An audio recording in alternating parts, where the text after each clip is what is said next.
don't engage in sort of shouting people down or violence or burning things or shooting things. That's how democracy is supposed to work. It's peaceful discourse. My question is about USAID.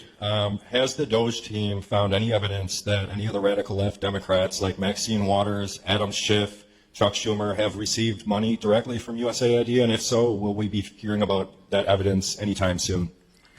Yeah. So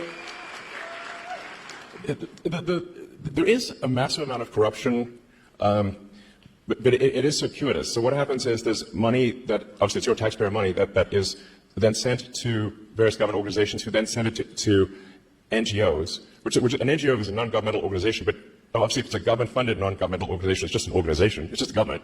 And effectively there's a giant fraud loophole, which is that the government can send money to an NGO that is then no longer governed by the laws of the United States.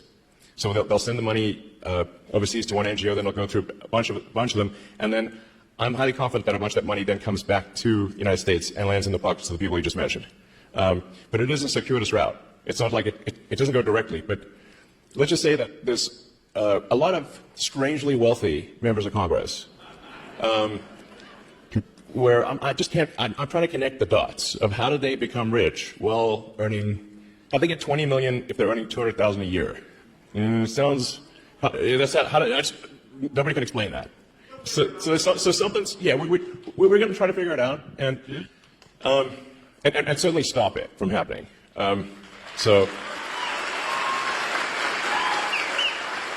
Yeah. I mean, just in general, the whole NGO scam is just crazy, yeah, it's blown my mind really. Yeah. Most of us here are aware of social media censorship, and I know you're keenly aware of it. Thank you for turning around X. Awesome. As censorship picks up in financial institutions, what can we do about that? Are you referring to offering financial services by X? No, I'm sorry. Being kicked off of financial institutions for beliefs. Yeah. Well, certainly that won't happen during the Trump administration. Hopefully that can be enshrined in law, which is part of the reason why we need a Republican Congress. So you didn't see any Republicans kicking Democrats out and debanking Democrats, but there were a lot of Republicans that were debanked, thousands, which is really outrageous. So I think it does seem kind of one-sided, you know, this like trying to ruin people's lives and financially and violent protests overwhelmingly is coming from the left these days. You know, it's like, and whereas the right is polite, you know, and fair as far as I can tell. So, yeah. Go ahead. Thank you for being here. Your comment kind of about the Matrix is kind of ironic because my husband and I watched the first Matrix and the sequel yesterday. My question is, when so much of social media nowadays, you know, whether it be X or YouTube or whatever, is kind of curated to like your person's particular beliefs, or even where we have protesters that show up to town halls or potentially are paid, how does America kind of come together? And it used to be where you could have a conversation and have discourse like you discussed, right, and still be friends even if you disagreed with kind of some of their statements. When you talk about knocking on doors, like to different people's house, like one kind of fear that I have is like, even if you talk to somebody, everybody has their own sets of beliefs and their own truths. So I guess how do you get through that? Yeah, well, I think what we saw there for quite a while was that all of the legacy media and all of the new social media were in lockstep together. And they were all parroting the same left-wing talking points. And they were suppressing any dissent and any so-called right-wing or frankly even centrist views. And that's why I thought it was critical to acquire Twitter, now X, in order to enable that dialogue.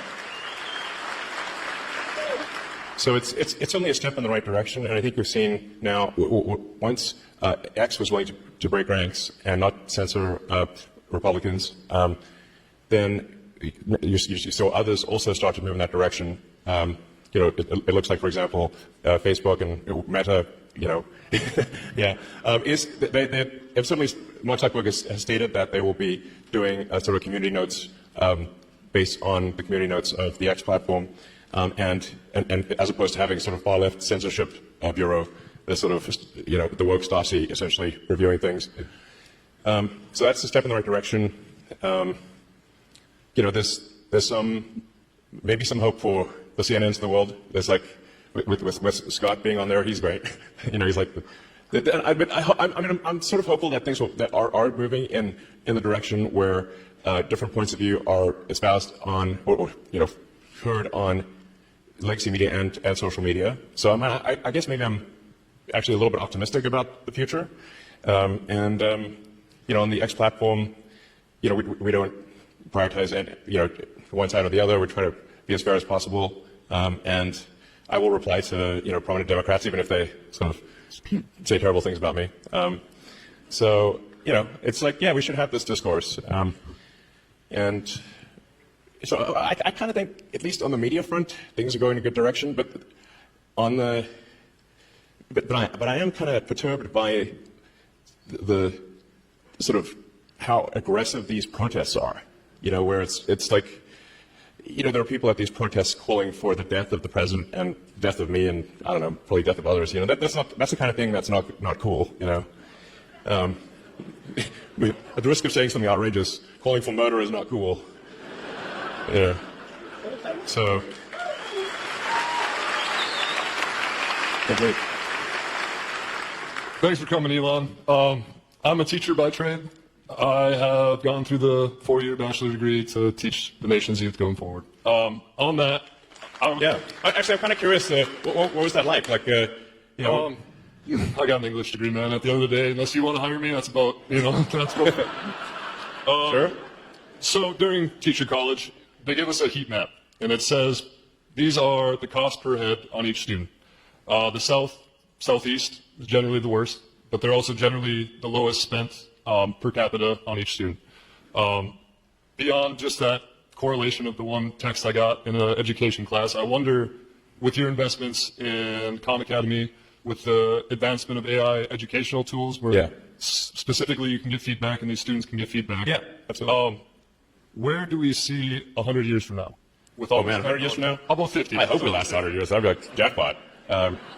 Yeah, exactly. Hopefully we were like on Mars, So that would be really cool. So I do think AI can be incredibly helpful in teaching, because you can essentially set up each kid with like a personalized AI, and that AI can then answer questions for each kid, and that actually can be very profound in learning, because obviously if you've got a classroom of say 25, 30 kids, you can't like spend. It's literally impossible to spend time with every kid individually, or at least you can spend a little bit of time, but not. Obviously, it's a 1 to 21 to 30 ratio. So, but what you can do is you can set them up with the AI, and then you can, if things get stuck or whatever, if you want to, you can essentially guide the orchestra in that way. And I think it could be a very powerful learning tool. I personally enjoyed my English classes in high school. Actually, they sometimes I wondered, why am I reading Charles Dickens? But there's some merit to reading Dickens and many of the. I actually think that we should have a great canon of English literature that kids do at least, some number of the significant works in the English language. I mean, it seems like very obvious to me, but And another thing with regard to teaching is that I think teaching is a very important profession. If you look at the expenditures, there's a very big rise in the number of administrators, but not a very big rise in the number of teachers. And so that's really the big factor, which is we should have more actual teachers. I believe in paying teachers well and having a lot of teachers, but we should say, why do we have so many administrators or non-teachers? So administrative expense has gone ballistic, but teaching expense is more or less flat. Doesn't make sense.